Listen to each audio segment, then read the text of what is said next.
So, good morning, all of you. So, today we will be discussing the next, we will be starting to discuss the next module of system and engineering, that is the civil engineering works. Now, in the last class, we have discussed about some parts of the civil engineering works, but those are under the module of overview. That means the introductory section of the subject metro system and engineering. In the overview section, the last part was the different kinds of metro stations and different kinds of metro rails, and a brief introduction of those kind of metro systems. But here in the civil engineering works or civil engineering module, we have to discuss all those things, including the underground tunnel section or viaduct section, viaduct system, all those things in a little more in detail. Okay, so we are going to start the civil engineering part. That is the most important part for you, because you are the civil engineering students, and if you were planning to pursue your career under the metro rail engineering or tunneling, then this part, the civil engineering part, is most important part for all of you. Now, coming to the first lesson, that is the viaduct. We have already discussed that metro station, metro systems are of two kinds. One is the underground metro station and another is the viaduct system. That is the metro rail are situated above the ground at a bit level. Now, in the section of metro stations, we have discussed about three kinds of stations. One is the viaduct kind of station or elevated station, another is the adequate station, and the third one is the underground station. Underground station is okay, that is that underground, about that underground type of station, all of you know what is that thing. But in case of adequate station and in case of elevated station, we have to opt for this kind of viaduct, because viaduct is nothing but elevated station, maybe at the first level or maybe at the second level, as we have discussed in case of adequate station and elevated station. But in both of the cases of elevated station and adequate station, we have to opt for viaduct. Now, where the requirement of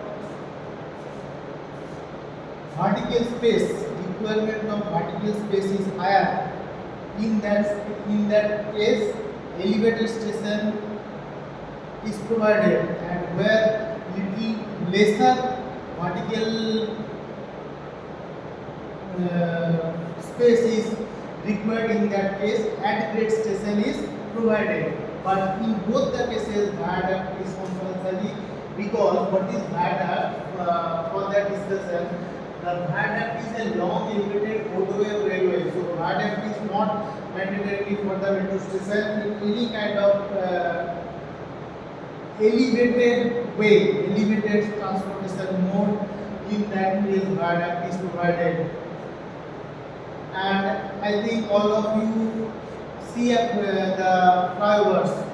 So in the flyovers, what you have seen, that is a pier foundation. You cannot see the pipe foundation, that is underground structure or substructure. But after the pipe foundation, the pier and the column, and after that the flyover, the lateral thing, lateral structure, lateral superstructure, we have seen that lateral superstructure is actually over that the viaduct thing is constructed, and on that viaduct actually the movement of the vehicles or movement of the trains or rails or movement of the metro is actually occurred. So that lateral construction is the viaducting for metro system.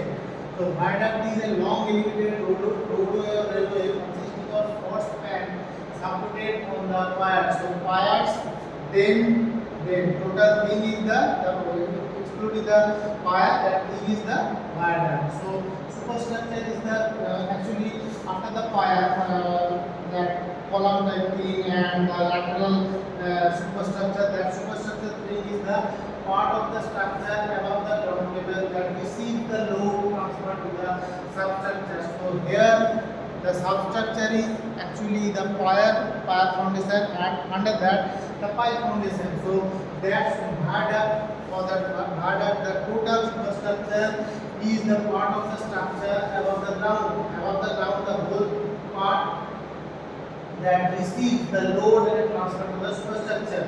Pier is large dimensional column. You can see just after the ground level a large column type of thing that is much larger in the cross section area than the column. That kind of thing is there. That is actually pier. As you can see the figure or diagram. Okay. That dimensional column supports the superstructure and transmits the large superimposed load to the foundation, that is pier. Now about the economy, because you can see this metro kind of transportation system is kind of modern kind of transportation system. So in that case economy is one of the most important parameter, and whether that thing, that system, the proposed system or proposed mode of transportation may be constructed or not, that is mostly dependent on the economy. That is how much money is required, how much money will be spent to construct this mode of transportation, and how much revenue can be collected from the from this transportation mode. So cost of viaduct includes the superstructure, substructure, pier gap, and the foundation. Here the foundation is the pipe foundation. So total cost of the viaduct includes all the constructional parts, all the engineering construction parts.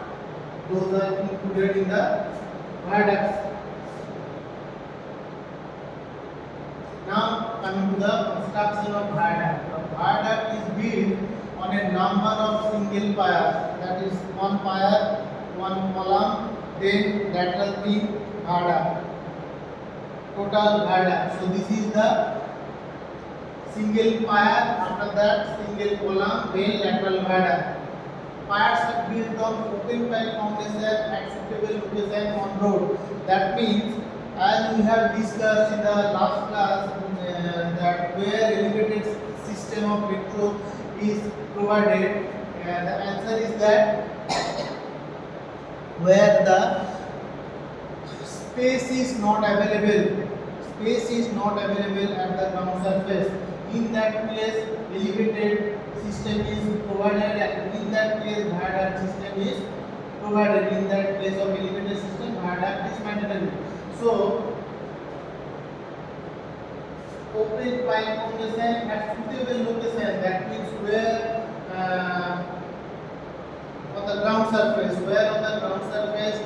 some space is available on that surface. The pipes are built and designed accordingly, that how much cross-sectional area, how much spacing should be given, so that total load of the superstructure can be transferred to the substructure to the pier, so that pier should be designed properly. So suitable location on the road, this will enable free movement. The spacing between the piers is the free movement space for the longitudinal direction traffic on the ground surface.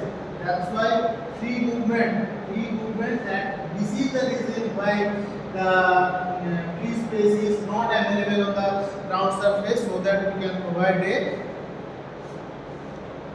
on ground transportation mode. That's why you have to go for the elevated transportation mode or underground transportation mode. This is the reason.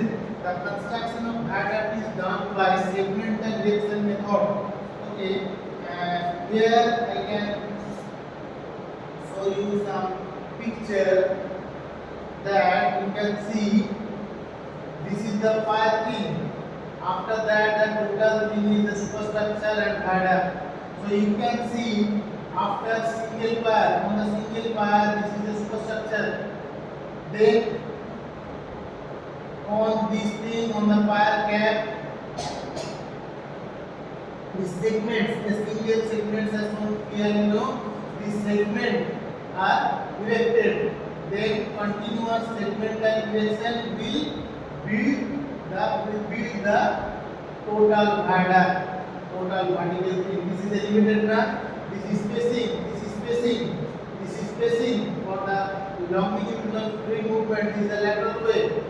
So this is the thing, and this is how the viaduct is constructed.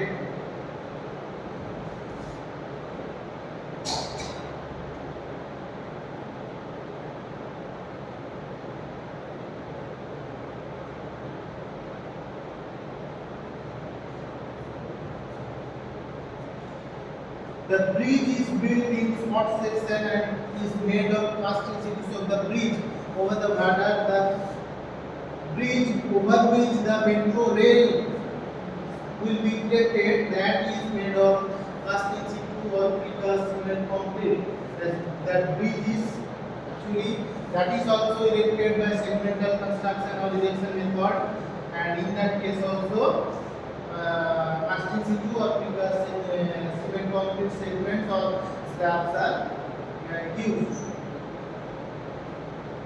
Now here what I have told you that after the pipe foundation, after the substructure, there are pipe foundation, the pipe foundation. So that piles, one is single pile, the total superstructure is constructed, and through this pile, the total load of the superstructure is transported or transferred to the substructure. So the construction of pile is very much important, and I have already told you that piles are designed properly. The design means obviously the cross section, the reinforcement, and the spacing of the pile in between two piles, only between two piles. Those things are designed properly so that the total load of the superstructure can be transported through the pile to the substructure. So that design is very much important. But before that, three kinds of pile may be used in the metro rail system or metro rail viaduct construction. Now, three kinds of pile is normal pile, inverted wheel piles, and total pile. Okay, the normal pile is nothing but maybe a shape of ellipse or maybe a shape of circle. That kind of normal pile may be used where symmetrical load is there coming from the superstructure. So symmetrical in shape and center line coincides with the geometry center of the bearing of core and joining girders. Girders, I think you know, in the steel structure you have studied about the girders. So those girders, that is the lateral part, but under the viaduct, that is the lateral steel structure that is provided, that is girder.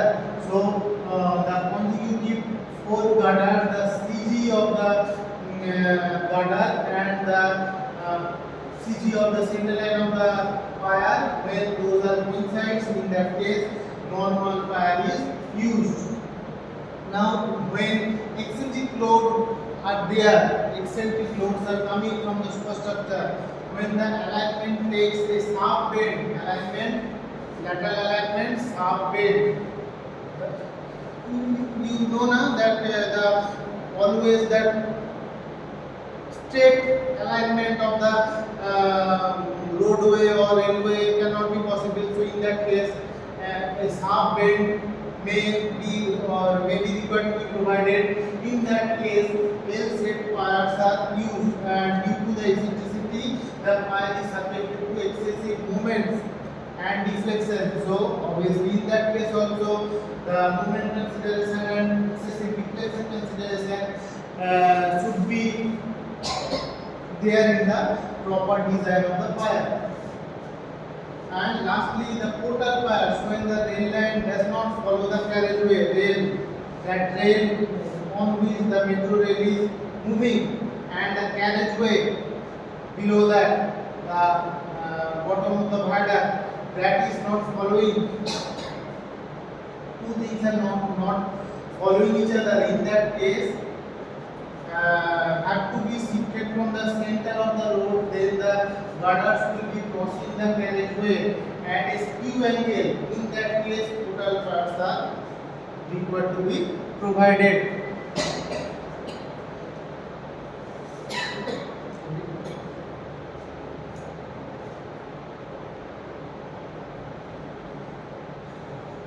Now, next is the different types of metro stations, and as I have already told you in the last class, we have discussed about the different types of metro stations, that is the elevated metro stations and freight metro stations and underground metro stations. In the last module or last chapter, that is the overview of metro system and engineering, in that chapter we have discussed in brief about these three kind of metro stations. But in this chapter of civil engineering works, we have to discuss this part also in bit detail. So in the next class we will be starting to discuss the detailed discussion of these types of metro stations and the construction and all those things. So today I am stopping to discuss this thing, but next we are going to practice or going to just take some time for your placement preparedness.